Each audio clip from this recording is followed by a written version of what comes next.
Assalamualaikum warahmatullahi wabarakatuh. Perkenalkan nama saya Muhammad Furqan bin Rahmat dengan NIM 2022 053 0303. Di sini saya akan mempresentasikan tentang tugas akhir dari kewirausahaan tentang SDGs yang dimana objek dari tugas ini adalah kampung halaman kita sendiri untuk menemukan problem yang ada di kampung kita dan menemukan solusi yang ada pada permasalahan kita dan menemukan ide bisnis apa yang bisa kita kembangkan di dalam permasalahan kita. Sebelumnya saya ingin menerangkan tentang profil lokasi masalah SDGs dan juga profil masyarakat yang terdampak. Yang pertama, Desa Todanan, Kabupaten Blora, Provinsi Jawa Tengah adalah lokasi dari tempat saya tinggal. Yang kedua adalah profil masyarakat yang terdampak. Yang pertama, menurut Badan Pusat Statistik Kabupaten Blora, di tahun 2021, sektor pertanian menyerap tenaga kerja sebesar 45,63%. Yang kedua adalah pasar adalah satu-satunya tempat transaksi antar petani dan pengepul. Yang ketiga adalah pengepul dan penjual selalu melakukan transaksi di luar pasar. Yang keempat adalah pengepul dan penjual selalu memarkirkan truk dan mobilnya di area tepi jalan utama. Yang kelima, saya dan teman-teman saya yang bersekolah di SMA Muhammadiyah Todanan selalu terhambat ketika berangkat ke sekolah dikarenakan macet. Nah, slide selanjutnya adalah SDGs Problem, SDGs Solution, and Business Idea atau ide bisnis. Yang pertama adalah pedagang memilih berjualan di tepi jalan dan pasar menjadi sepi. Kenapa pedagang memilih berjualan di tepi jalan? Dikarenakan pembeli selalu berkumpul di area luar pasar. Jadi, mau tidak mau, para pedagang harus keluar pasar untuk bisa menghampiri para pembeli agar bisa menawarkan barang dagangannya. Dan pasar pun menjadi sepi dikarenakan para pedagang keluar untuk menjajakan barang dagangannya. Yang kemudian adalah SDG Solution, pedagang berjualan di dalam pasar dan pasar menjadi ramai. Solusinya adalah bagaimana kita bisa menarik para pembeli untuk masuk ke dalam pasar agar otomatis juga para pedagang akan ke dalam juga untuk menghampiri pembeli ini. Nah, SDGs yang saya masukkan dalam permasalahan kali ini adalah no decent work and no economic growth, di mana ketika pasar menjadi sepi, ruko-ruko tidak ada yang nyewa, pendapatan dari pihak pasar akan berkurang atau bahkan menurun. Dikarenakan sewa ruko adalah salah satu pendapatan utama dari pihak pasar ini tersendiri.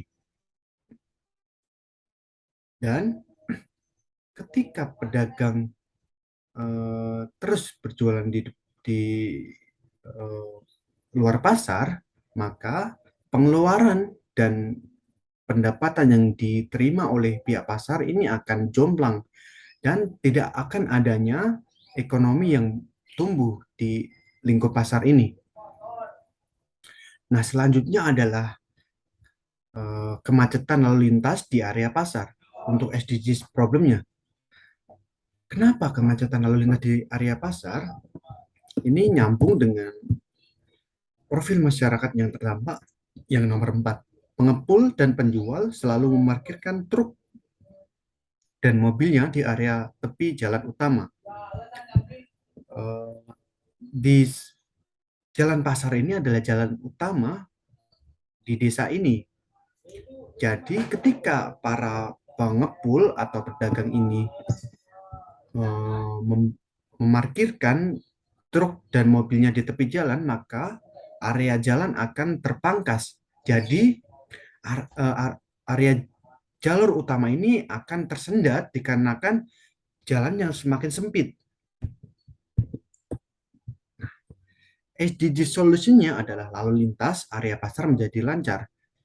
Solusinya adalah ketika kita berhasil untuk membuat pembeli untuk masuk dan pedagang otomatis masuk juga, kita akan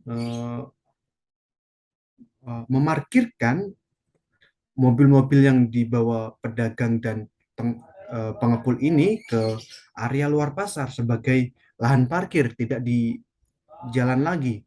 Nah, itu membuat jalan utama dari pasar ini akan menjadi lancar. Nah, SDGs yang saya eh, masukkan dalam kasus yang kemacetan ini adalah sustainable cities and community. Kenapa?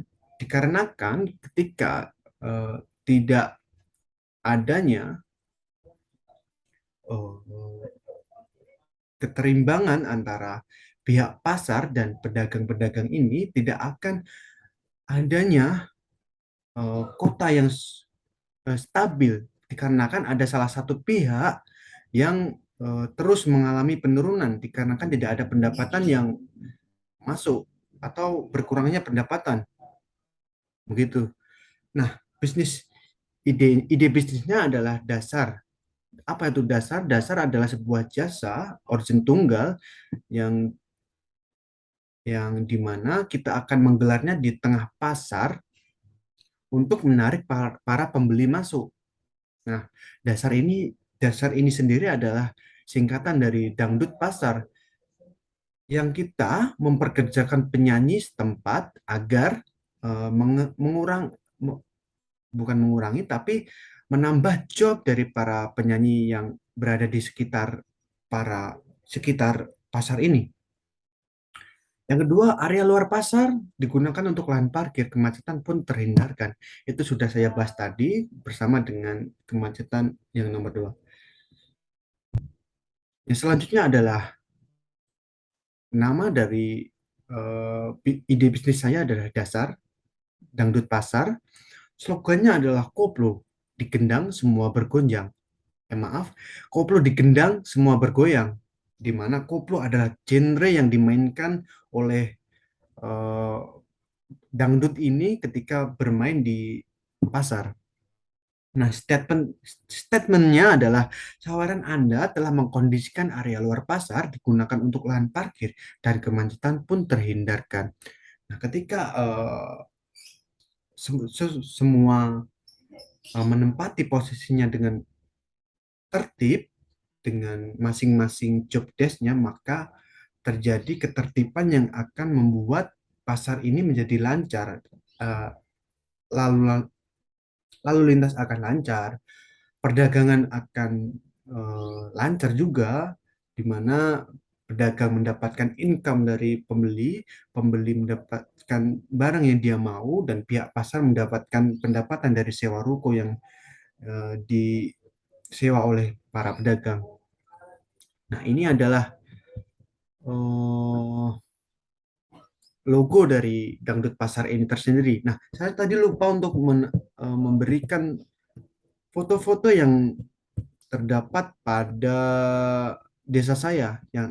Yang di atas ini adalah foto di mana seorang ibu-ibu yang seolah-olah berjualan seorang diri, dikarenakan di belakangnya ini kosong, di belakangnya ini juga kosong.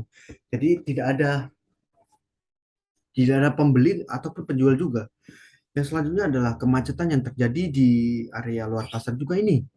Ini ada pedagang juga, ini ada mobil dari penjual dan pengepul pengepul dari para petani juga. Nah, itulah presentasi yang bisa saya sampaikan. Kurang lebihnya mohon maaf. Akhir kata, nun wal qalami wa ma yasturun fastabiqul khairat. Wassalamualaikum warahmatullahi wabarakatuh.